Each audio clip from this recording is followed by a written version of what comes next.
Assalamualaikum warahmatullahi wabarakatuh. Kami dari kelompok 4 yang beranggotakan Citra Dwi Meita, Noval Rizky Haq, Evira Afnurjana, Muhammad Hasan Arifin, dan Dimas Sultoni dengan materi pengelolaan kualitas. Pengertian dari kualitas dapat diartikan sebagai keseluruhan karakteristik dan fitur atau bagian produk atau jasa yang memiliki kemampuan untuk memuaskan kebutuhan konsumen, atau dapat juga diartikan sebagai kemampuan produk atau jasa memenuhi kebutuhan konsumen. Pengaruh kualitas. Kualitas merupakan elemen yang penting dalam operasi. Ada 3 alasan kualitas itu penting, yaitu reputasi perusahaan, kehandalan produk, dan keterlibatan global. Lalu terdapat biaya kualitas, adalah biaya akibat melakukan hal yang salah, yaitu harga yang harus dibayar karena tidak sesuai dengan standar. Ada 4 kategori utama yang dikaitkan dengan biaya kualitas, yaitu biaya pencegahan, yaitu biaya yang terkait dengan mengurangi kemungkinan komponen atau jasa mengalami kerusakan, seperti pelatihan dan program peningkatan kualitas. Lalu terdapat biaya penaksiran, yaitu biaya yang terkait dengan proses evaluasi produk, proses, komponen, dan jasa, seperti biaya pengujian, laboratorium, dan pemeriksa. Lalu yang ketiga terdapat kegagalan internal, yaitu biaya akibat produksi komponen atau jasa yang rusak sebelum diantar ke pelanggan, seperti rework dan waktu tunggu akibat mesin rusak. Lalu yang terakhir adalah biaya eksternal, yaitu biaya yang terjadi setelah pengiriman barang atau jasa yang cacat, seperti retur barang, kewajiban, dan kehilangan kepercayaan dari masyarakat. Lalu pendekatan kualitas. Pendekatan kualitas terdapat 3 macam, yaitu yang pertama, pendekatan kualitas berbasis pengguna, di mana kualitas tergantung kepada audiensnya. Pendekatan ini biasanya digunakan oleh orang pemasaran dan pelanggan. Lalu yang kedua, terdapat pendekatan kualitas berbasis manufaktur. Kualitas yang biasa diterapkan oleh manajer produksi ini berarti kualitas menjadi pemenuhan standar dan membuat produk dengan benar sejak awal. Lalu yang terakhir terdapat pendekatan kualitas berbasis produk. Kualitas itu berbasis produk yang memandang bahwa kualitas sebagai variabel yang presisi dan dapat dihitung. Lalu terdapat standar kualitas internasional. Yang pertama adalah ISO 9000. ISO 9000 adalah standar kualitas dengan pengakuan internasional yang berfokus pada 8 prinsip pengelolaan kualitas. Untuk menjalankan bisnis secara global, penting bagi perusahaan untuk mendapatkan sertifikasi dan terdaftar dalam daftar ISO. Yang kedua, terdapat ISO 14000, merupakan salah satu standar kualitas internasional yang mengacu pada manajemen lingkungan, yakni memiliki 5 elemen pokok, yaitu manajemen lingkungan, audit, evaluasi kinerja, pelabelan, dan penilaian siklus hidup.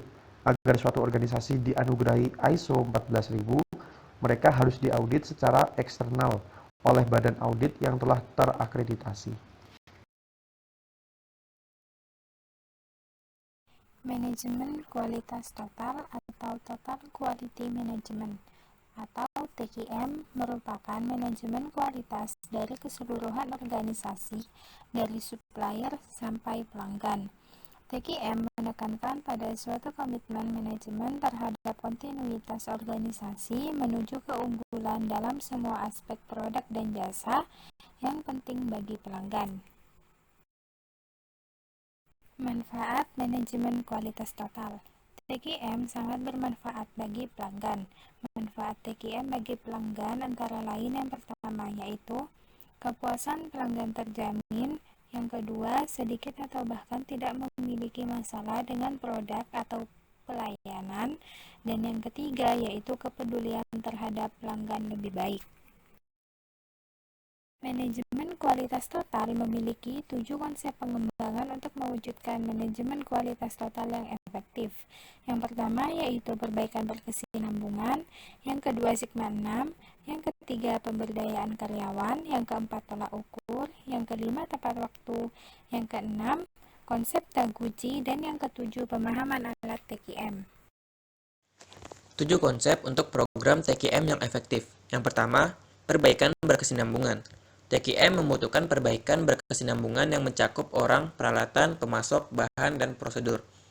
Model rencana perbaikan berkesinambungan yaitu perencanaan, pelaksanaan, pengecekan, dan tindakan. Tujuan akhirnya adalah kesempurnaan yang tidak akan pernah dapat diraih, tapi selalu diupayakan. Yang kedua, Six Sigma adalah program yang direncanakan untuk mengurangi cacat, mengurangi biaya, menghemat waktu, dan meningkatkan kepuasan pelanggan. Yang ketiga, pemberdayaan karyawan. Teknik untuk memberdayakan karyawan adalah membina jaringan komunikasi yang melibatkan pekerja, mengembangkan pengawas yang terbuka dan sportif, memindahkan tanggung jawab dari manajer dan staf kepada para pekerja di bagian produksi, membangun organisasi dengan moral yang tinggi. Yang keempat, tolak ukur. Merupakan pemilihan standar kinerja yang mempresentasikan kinerja terbaik dari suatu proses atau aktivitas. Langkah untuk menetapkan tolak ukur, menetapkan apa yang akan dijadikan tolak ukur, membentuk tim tolak ukur, mengumpulkan dan menganalisis informasi tolak ukur. Yang kelima, just in time. Berkaitan dengan kualitas dalam 3 hal. Yang pertama, memotong biaya kualitas, meningkatkan kualitas, kualitas yang lebih baik berarti persediaan yang lebih sedikit serta sistem just in time yang lebih baik dan mudah digunakan. Yang keenam, konsep Taguchi. Genichi Taguchi telah memberikan 3 konsep yang ditujukan untuk memperbaiki produk maupun proses kualitas. Yang pertama, kekuatan kualitas, fungsi kehilangan kualitas, kualitas yang berorientasi sasaran. Dan yang terakhir adalah perangkat TQM. Alat-alat dari TQM yaitu lembar periksa, diameter pencar, diagram penyebab dan efek, grafik Pareto, diagram alur, dan histogram. Inspeksi. Untuk memastikan suatu sistem berjalan sesuai dengan tingkat kualitas yang diharapkan, maka kontrol terhadap proses sangat diperlukan. Proses yang terbaik hanya memiliki penyimpangan kecil dari standar yang diharapkan. Tugas manajer operasi adalah mengembangkan suatu sistem dan melakukan verifikasi bahwa tidak terjadi penyimpangan, yaitu dengan inspeksi. Maka, inspeksi sendiri adalah suatu tindakan untuk memastikan bahwa suatu operasi dilaksanakan pada tingkat kualitas yang diharapkan. Inspeksi dapat melibatkan pengukuran uji rasa sentuhan, pembebanan, atau uji produk. Dengan tujuan adalah menemukan proses buruk atau tidak memadai atau kerusakan secepatnya.